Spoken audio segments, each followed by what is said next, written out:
The worst year for a lot of us for our mental as well as physical health. So joining us this morning is best-selling author, coach Lisa Goldenthal. Hello and welcome. I'm Lisa G, your host. You're at the top of your game, yet the game is changing faster than ever. Strategies that got you here aren't the ones that'll keep you here. The pressure is relentless, and the fear of obsolescence looms large. That's why I'm here. Welcome to the new podcast series, Disrupted: How to Be Gritty and Unlock Performance in Business, Mindset, Wellness, and Success to help you master disruption. Thanks for coming, and I'll see you soon.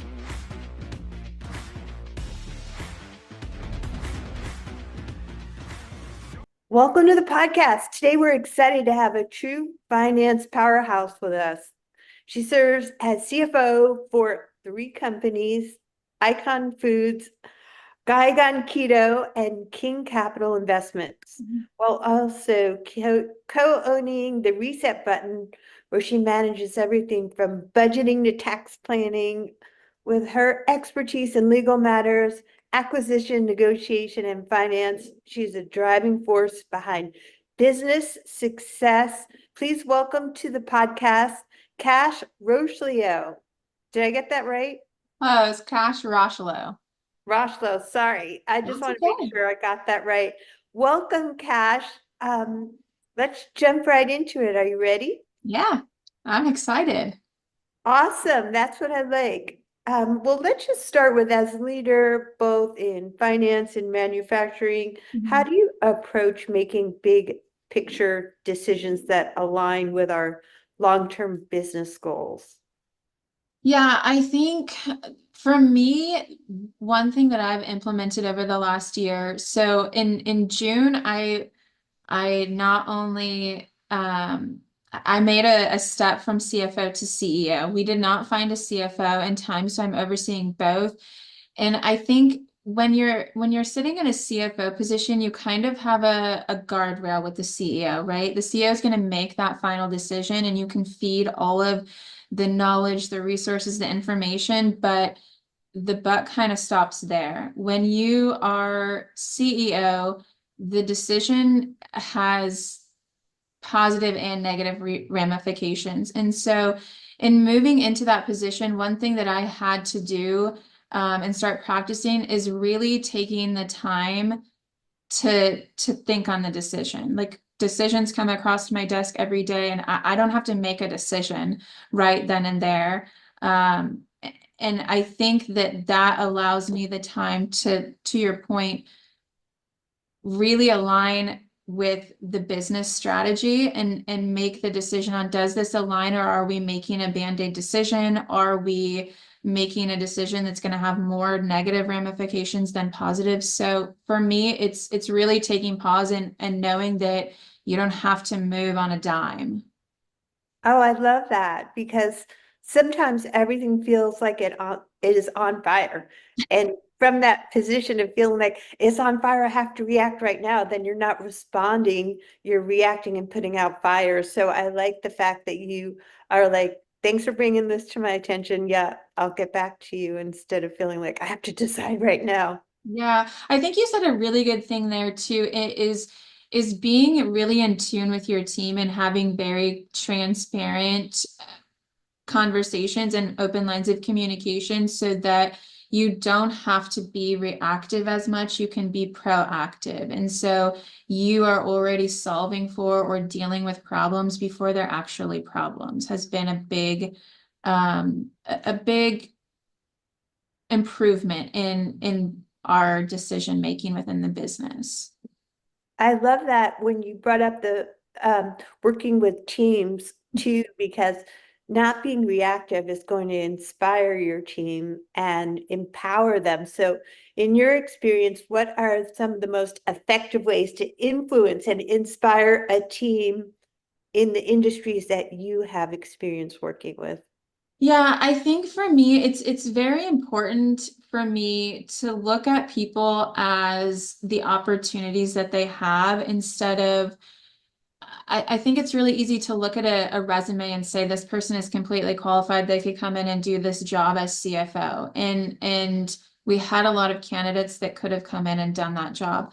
However, we have someone in the spot as a controller right now that has a lot of potential to fill that role down the road. And I think that I don't think we have chosen to kind of give her the platform and the pathway to do that. And so for me, it's giving them the room to fail in order to succeed. And I also think it's having, again, transparent conversations. Not every conversation is hard. In fact, I have a person that works for me on the operations side that is very much a reactive personality, and that's okay. I think that we need those in the business, but in order to kind of bring him in and pull him out of the weeds, I have given him tools such as agendas. These are the important things. How do you then inspire your team members to help you get this across the goal line, and really teaching the people that work for us that it is a team that does this. If this business succeeds, it's not because of me. It's not because I am the CEO or oversaw the finances. That's a piece of it. And every person within this company plays a role and has a piece in that success. And I think it's important to communicate that from the top down. I love that you're talking about empowering your team and understanding their different personality types, because those kind of people can help contribute to your company instead of just looking at it as a negative, and how engaged and empowered they are going to be when you are promoting them from within. Mhm. And next question I wanted to ask you, as a female in business, woman in business, we face unique challenges. What unique challenges have you had to face personally, and how do you want to inspire our audience to not only lead better, but lead better as a woman in business? Yeah, so women in business is probably the most important thing to me in my professional career.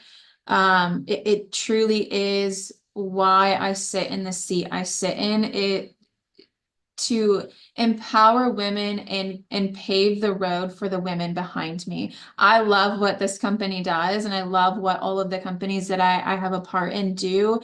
But I think for me personally, it's creating the awareness that women can do this. I also think on the flip side of that, something that's very important to me is that you don't have to do it all, right? I communicate with my husband regularly that the struggles that women deal with in, when you write an email, you have to worry about tone because people are reading a tone. Whereas when my husband sends an email, it's like, I just got an email from so-and-so. And so I think having, again, those transparent conversations of gender doesn't qualify this email. This is the information, and who it came from shouldn't matter. Read it as it is.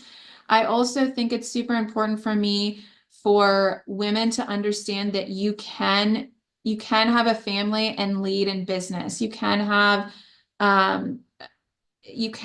things outside of business and do it, but the biggest piece to that is delegating and understanding that you can't do it all, and again, enabling your team. So women in business has got one of the biggest pieces of my heart, because we have a right to be here and we shouldn't have to fight for that right.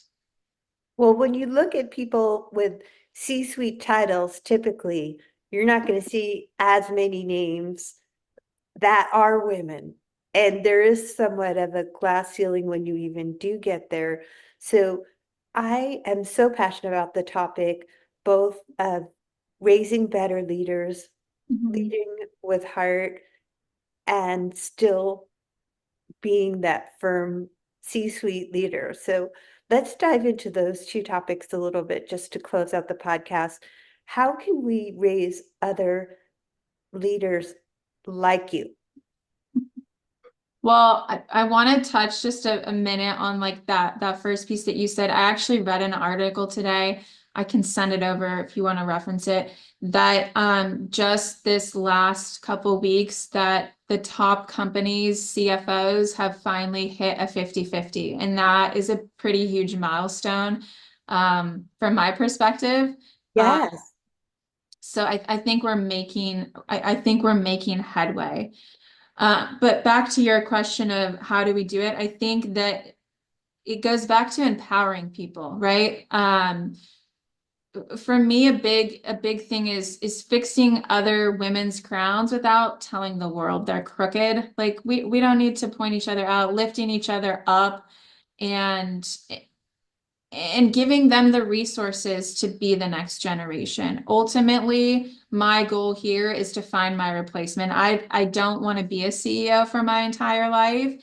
And I think that a lot of times people are so afraid of finding someone that can fill their role, whether it's insecurities or ego or confidence.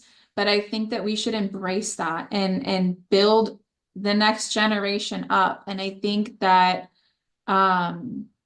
it's something that we haven't been great about in the future in building people up. And we see some of those gaps in the business world now as we're hiring people. Well, I love the fact that you want to allow people to fail and build them up from the ground, like within your company, and just not feel that if I don't do it right myself, nobody else is going to do it. So delegating in the C-suite, I find is a little bit hard for people. Yeah, I think that my team I think feels pretty safe with failing. I like to communicate to them like it's okay to fail. Let's learn from the failures, not have the same failures over and over. But I think that there is just as much beauty in the failures as there is in the successes, if not a little bit more, because you're growing. You're really growing in those failures and getting better as a person, as a employee, as a business. So I think that failure is a very important aspect of the journey. Well, I love embracing failure. That's such a wonderful note to end on. And where can people connect with you, Kash? The best place is LinkedIn. I'm very active on LinkedIn.